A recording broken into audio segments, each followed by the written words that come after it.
നിന്നോടെ നിന്റെ കട ഞാൻ പൂട്ടിച്ചു തരാടി.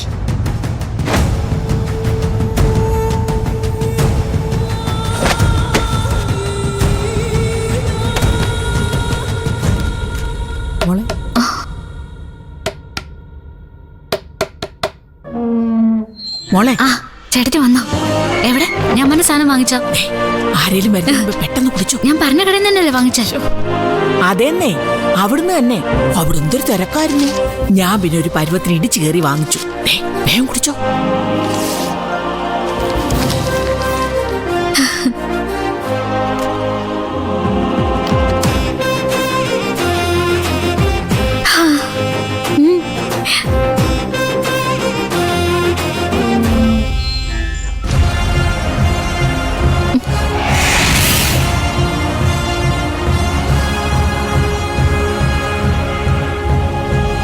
എന്താ ഇവിടെ?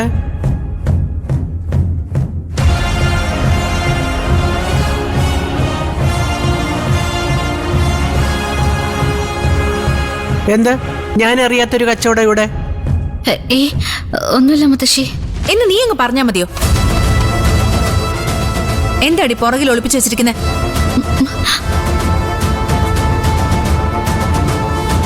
ആമി ഇതിൽ ഇടപെടണ്ട, ഞാൻ ചോദിച്ചോളാം. പറ മോളെ, എന്താ കയ്യില്?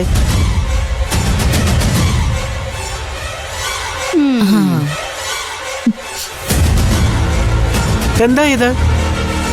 കുറച്ച് ലസ്സിയാ. ഇതെങ്ങനെയാ നിന്റെ കയ്യിൽ വന്ന്? ഞാൻ മാർക്കറ്റിൽ പോയപ്പോ വാങ്ങിച്ചോണ്ട് വന്നതാ അമ്മേ. എന്ത് നിസ്സാരമായിട്ടാ അവര് പറയുന്നേ? അടിച്ചു പുറത്താക്കമ്മേ ഇവരെ. ഗോമതി, അമ്മേ, പുറത്താക്കാനുള്ള തെറ്റൊന്നും ഞാൻ ചെയ്തിട്ടില്ല. ഞാൻ മാർക്കറ്റിൽ പോകുന്നു പറഞ്ഞപ്പോ മോളൊരാഗ്രഹം പറഞ്ഞു, ഒരു ലസ്സി കുടിക്കണമെന്ന്. ഞാനത് വാങ്ങിച്ചോണ്ട് കൊടുത്തു. അത് ഇത്ര വലിയ പ്രശ്നമാകുമെന്ന് ഞാൻ വിചാരിച്ചില്ല. പ്രശ്നമാവും. ഈ സമയത്ത് ഇവള് കണ്ടതൊക്കെ പുറത്തുനിന്ന് വാങ്ങിച്ചു കഴിച്ച അത് വയറ്റിൽ പിടിക്കാതെ വന്ന ആര് സമാധാനം പറയും? ഞാൻ കുറച്ച് പാല് കൊടുത്തപ്പോ ഈ കൊച്ചു ഛർദിച്ചെന്നും പറഞ്ഞു എന്തൊരു കോലാഹലം ആയിരുന്നു ഇവിടെ. ഒരു നിയമം ഉണ്ടാക്കിയാൽ എല്ലാവർക്കും ബാധകമായിരിക്കണം. നിങ്ങൾക്കിപ്പോ എന്താ വേണ്ടേ? ക്ലാരമ്മയെ പുറത്താക്കണം, അത്രയല്ലേ വേണ്ടൂ? എന്നാലേ ഇതിന്റെ പേരിൽ ഒരു നടപടി എടുക്കാൻ ഞാൻ ഉദ്ദേശിക്കുന്നില്ല. ക്ലാരമ്മ സ്നേഹം കൊണ്ടാ ഇത് ചെയ്തെന്നറിയാ. ഇനി അത് ആവർത്തിക്കില്ലെന്നും അറിയാം. മോൾ അതിങ്ങ് തന്നേക്കൂ.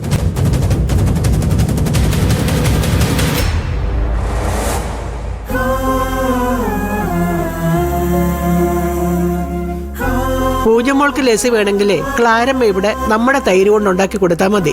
ഇവിടുത്തെ കടകളൊന്നും ക്ലാരമ്മയ്ക്ക് അത്ര പരിചയം കാണില്ലല്ലോ. ഇത് ഞാൻ നല്ല കടയിൽ നിന്ന് തന്നെ അമ്മയെ വാങ്ങിയത്.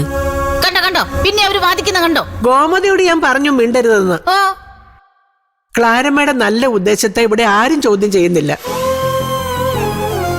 ഇത്തരം സാധനങ്ങളൊന്നും പൂജമോൾക്ക് പിടിക്കില്ലെന്നാ ഞാൻ പറഞ്ഞത്. പുറത്തുണ്ടാക്കുന്ന ഒരു സാധനങ്ങളും മേലിൽ കൊടുത്തു പോകരുതെന്ന് ഡോക്ടർ പ്രത്യേകം പറഞ്ഞിട്ടുണ്ട്.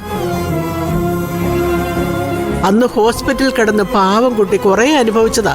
അവള് മാത്രമല്ല, ബാക്കി എല്ലാവരും അനുഭവിച്ചു. ആര് കൊടുത്ത ആഹാരമായിരുന്നു കുഴപ്പാക്കിയതെന്ന് അറിയില്ലല്ലോ. ഇതുപോലെ അന്നും വെളിയിൽ നിന്ന് വല്ല കടപ്പലാരോ രഹസ്യമായിട്ട് വാങ്ങി കഴിച്ചതാവും.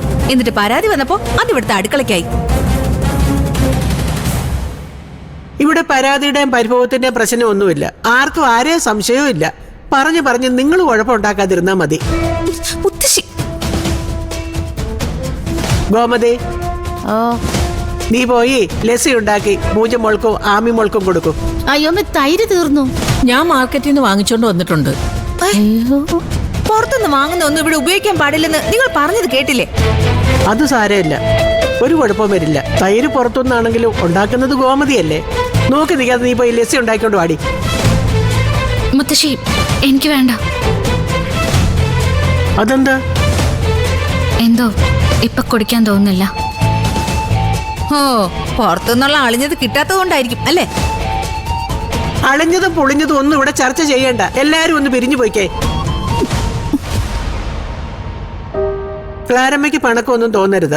നല്ല ഉദ്ദേശത്തോടെയാ ഞാൻ ഇങ്ങനെ ചില നിയന്ത്രണങ്ങളൊക്കെ വെക്കുന്നത്. എനിക്കറിയാമേ, മോളൊരാഗ്രഹം പറഞ്ഞപ്പോ മറുത്തു പറയാൻ തോന്നാത്തത് കൊണ്ടാ ഞാൻ. അതൊന്നും സാരമില്ല, എനിക്കതൊക്കെ മനസ്സിലാവും. പിന്നെ പൂജമോൾക്കെല്ലാം ഒന്നും വയറ്റി പിടിക്കത്തില്ലല്ലോ. ഈ അവസ്ഥയിൽ ഇനി നമ്മൾ വെറുതെ ഒരു പരീക്ഷണം നടത്തണ്ടല്ലോ, അതുകൊണ്ട് ഞാൻ പറഞ്ഞതാ. മോൾക്കെപ്പ എന്ത് വേണമെന്ന് തോന്നുന്നോ അത് മുത്തശ്ശിയോട് പറ. ഞാൻ ഗോമതിയെ കൊണ്ടോ ക്ലാരമ്മയെ കൊണ്ടോ ഉണ്ടാക്കിച്ചു തരാം കേട്ടോ. മോള് പോയി വിശ്രമിച്ചോ. എന്താവശ്യം ഉണ്ടെങ്കിലും മുത്തശ്ശിയെ വിളിച്ചാൽ മതി. ക്ലാരമ്മ വരൂ.